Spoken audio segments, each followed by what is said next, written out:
한 달에 30억을 벌 수 있는 생각법. 오늘 저희가 살펴볼 책의 제목인데요.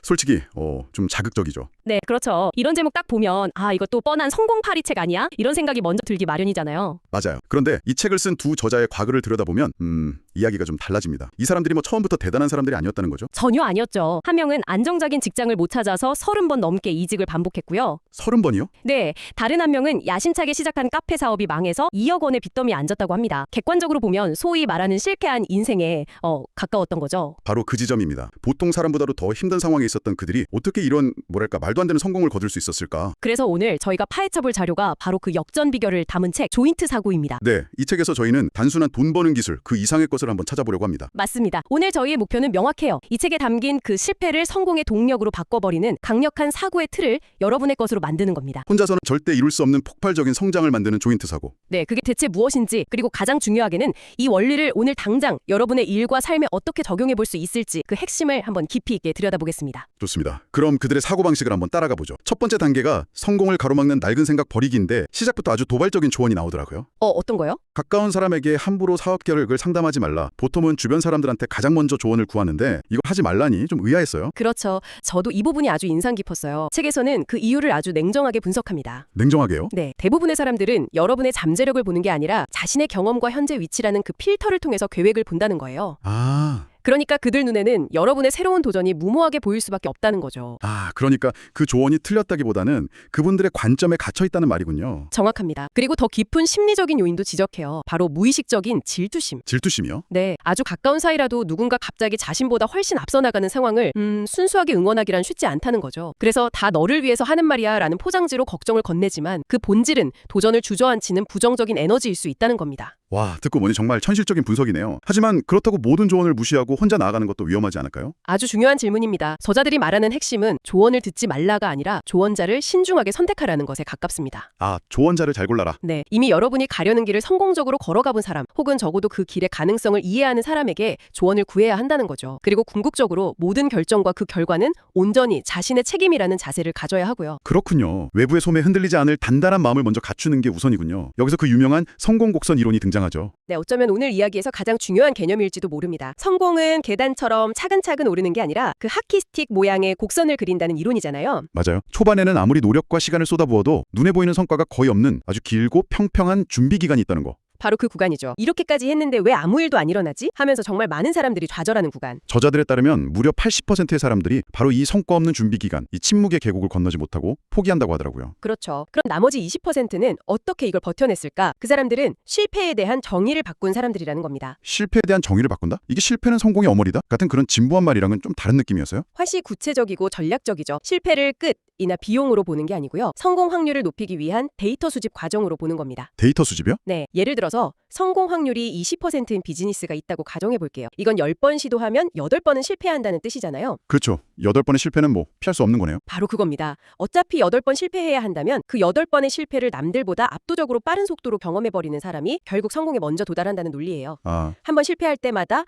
이 길은 아니구나 라는 귀중한 데이터를 얻고 그걸 바탕으로 방향을 수정해서 다음 시도를 하는 거죠. 이걸 반복하면 성공 확률이 점점 올라가게 되고요. 와, 실패를 데이터 수집으로 재정의하는 순간 실패가 더 이상 두려움의 대상이 아니라 오히려 환영해야 할 과정이 되는 거네요. 바로 그게 핵심입니다. 관점 하나 바꿨을 뿐인데 심리적인 장벽이 완전히 허물어지는 느낌이에요. 네, 이런 단단한 개인적인 무장, 즉 어떤 상황에서도 흔들리지 않는 자신만의 기준과 실행력을 갖춘 상태, 저자들은 이걸 10의 역량에 갖춘 상태라고 표현합니다. 10의 역량? 그리고 이 10이 되었을 때 비로소 다음 단계로 나아갈 수 있는 자격이 주어지는 거죠. 그 다음 단계가 바로 이 책의 제목인 조인트 사고군요. 개인의 단단함이 결국엔 더 큰 연결을 위한 전제 조건이라는 게 참 흥미롭습니다. 맞아요. 이제부터가 진짜 곱셈의 게임이 시작되는 거죠. 곱셈의 게임이요? 저자들이 말하는 조인트는 단순히 힘을 합치는 협업, 그러니까 1 더하기 1은 2, 이걸 의미하는 게 아닙니다. 각자 다른 강점을 가진 개인들이 만나서 10 곱하기 10은 100을 만들어내는 그런 시너지를 의미하죠. 곱셈의 효과라 생각만 해도 짜릿한데요. 책에서는 이 성장의 과정을 4단계 모델로 아주 명확하게 설명해 주더군요. 네, 이 모델을 보면 조인트가 언제 그리고 왜 필요한지 명확히 이해할 수 있습니다. 1단계는 0에서 1이에요. 아무것도 없는 상태에서 첫 매출 1원을 만들어내는 가장 고통스러운 단계죠. 네, 아까 말했듯 80%가 여기서 탈락합니다. 그리고 2단계는 1에서 10,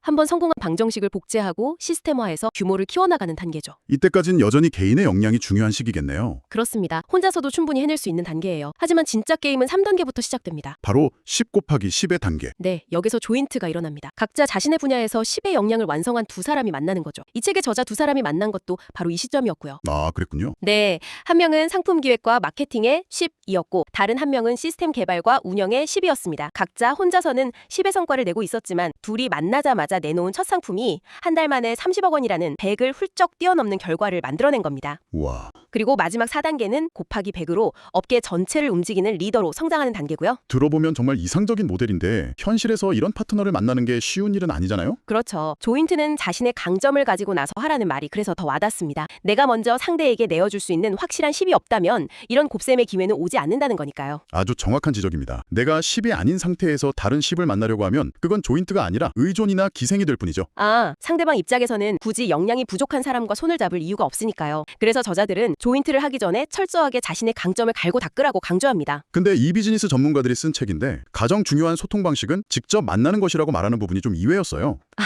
그 부분 저도 재밌게 봤어요. 모든 게 온라인으로 가능한 시대에 왜 굳이 오프라인 만남을 강조하는 걸까요? 그게 바로 이 책의 철학을 보여주는 대목입니다. 비즈니스의 형태가 아무리 디지털로 바뀌어도 그 본질은 결국 사람과 사람 사이의 신뢰라는 거죠. 신뢰. 네, 온라인 소통은 효율적일 순 있지만 상대방의 미묘한 표정, 말투, 분위기 같은 비언어적인 정보를 통해 얻는 깊은 유대감과 신뢰를 쌓기에는 한계가 있다는 겁니다. 진짜 곱셈을 만들어낼 파트너십은 그런 깊은 신뢰 위에서만 가능하다는 통찰이죠. 그렇군요.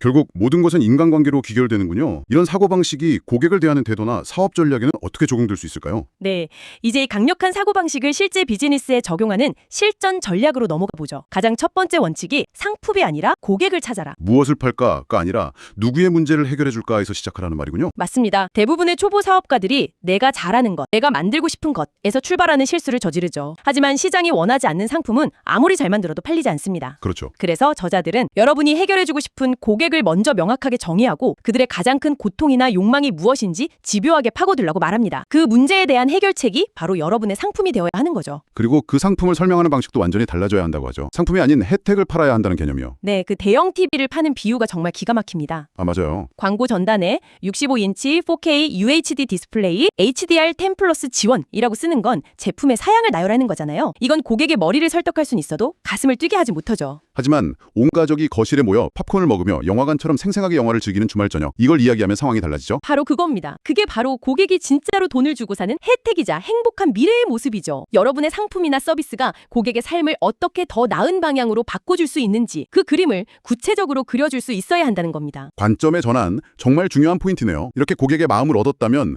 이제 이 비즈니스를 지속 가능하게 만들어야겠죠. 시스템에 대한 이야기도 굉장히 인상적이었습니다. 네, 마라톤 풀코스를 30분 안에 완주하려면 어떻게 해야 하는가? 이 엉뚱한 질문으로 시작하잖아요. 네, 보통은 죽어라 훈련한다 이런 답을 떠올릴 텐데 그렇죠. 제 개인의 능력을 극한으로 끌어올리는 방법을 생각하게 되죠. 근데 저자들의 답은 완전히 다르더라고요. 정답은 페라리를 타는 것. 네, 여기서 페라리가 바로 시스템을 의미하죠. 내 개인의 노력과 시간만 투입해서는 절대 넘을 수 없는 한계를 전혀 다른 차원의 도구, 즉 시스템을 이용해서 돌파하라는 겁니다. 내가 없어도 비즈니스가 저절로 돌아가는 구조를 만들어라. 맞습니다. 그 페라리 비유가 정말 강력하죠. 일하는 방식을 근본적으로 바꾸라는 메시지예요. 여기서 또 다른 비유가 이어지죠. 바로 볼링 비유요. 아, 네. 스트라이크를 치기 위해 10개의 핀을 모두 정확히 조준할 필요는 없죠. 맨 앞에 있는 센터핀 하나만 제대로 가격하면 그 파급 효과로 나머지 핀들이 연쇄적으로 쓰러지니까요. 비즈니스도 마찬가지라는 겁니다. 모든 걸 완벽하게 잘하려고 애쓰지 말라는 뜻이죠. 완벽주의에 빠지지 말라. 그렇습니다. 완벽주의에 빠져서 웹사이트 디자인, 상품 사진, 마케팅 문구까지 모든 걸 100점으로 만들려고 하면 절대 앞으로 나아갈 수 없다는 거예요. 대신 지금 우리 비즈니스에서 가장 중요한 핵심 가치, 즉 센터핀이 무엇인지 파악하고 거기에 모든 에너지를 집중하라는 거죠. 알겠습니다. 오늘 정말 많은 이야기가 오갔는데 한번 정리해볼 필요가 있겠네요. 네. 조인트 사고가 제시하는 성공 로드맵은 먼저 외부의 소음에 흔들리지 않고 성공 곡선의 고독한 준비 기간을 버텨낼 단단한 개인 역량, 즉 10을 만드는 것에서 시작합니다. 그렇죠. 실패를 성장의 데이터로 삼으면서 말이죠. 그리고 그렇게 단단해진 개인이 되었을 때 비로소 자신과 같은 10의 역량을 가진 파트너를 찾아 조인트함으로써 100, 1000의 시너지를 만들어내는 단계로 나아가는 거고요. 네, 그 과정에서 고객에게는 제품이 아닌 혜택을 팔고 자신의 노동력이 아닌 시스템이 일하게 만들어야 한다는 것까지. 완벽한 정리입니다. 이 책을 관통하는 하나의 철학이 있다면 성공은 운이나 재능의 문제가 아니라 철저하게 설계 가능한 사고방식과 전략의 문제라는 자신감을 주는 것 같아요. 동의합니다. 강인한 개인주의를 바탕으로 하되 영리한 협력주의를 통해 그 한계를 뛰어넘는 방식, 아주 현실적이면서도 균형 잡힌 성공 철학이라고 생각합니다. 마지막으로 저자들이 이 모든 관계의 대전제로 반복해서 강조하는 원칙이 있습니다. 파트너든 고객이든 성공적인 관계를 원한다면 먼저 주는 것이 철칙이라는 거죠. 네, 대가를 바라지 않고 먼저 자신의 가치를 제공했을 때 비로소 신뢰가 싹트고 그것이 나중에 훨씬 더 큰 기회로 돌아온다는 믿음입니다. 그래서 오늘 이 깊이 있는 대화를 마무리하며 여러분께 이런 질문을 던져보고 싶습니다. 저자들이 말한 먼저 주기를 여러분의 삶에 적용해 본다면 어떨까요? 지금 여러분의 일이나 프로젝트에서 미래에 더 큰 기회를 만들기 위해 아무 대가 없이 먼저 내어줄 수 있는 여러분만의 가치 있는 것은 무엇인가요? 그게 여러분이 쌓아온 지식일 수도, 남들보다 조금 더 가진 시간일 수도, 아니면 그저 따뜻한 격려나 작은 친절일 수도 있습니다. 여러분이 건넬 수 있는 첫 번째 선물은 무엇이 될 수 있을지 한번 생각해 보시는 건 어떨까요?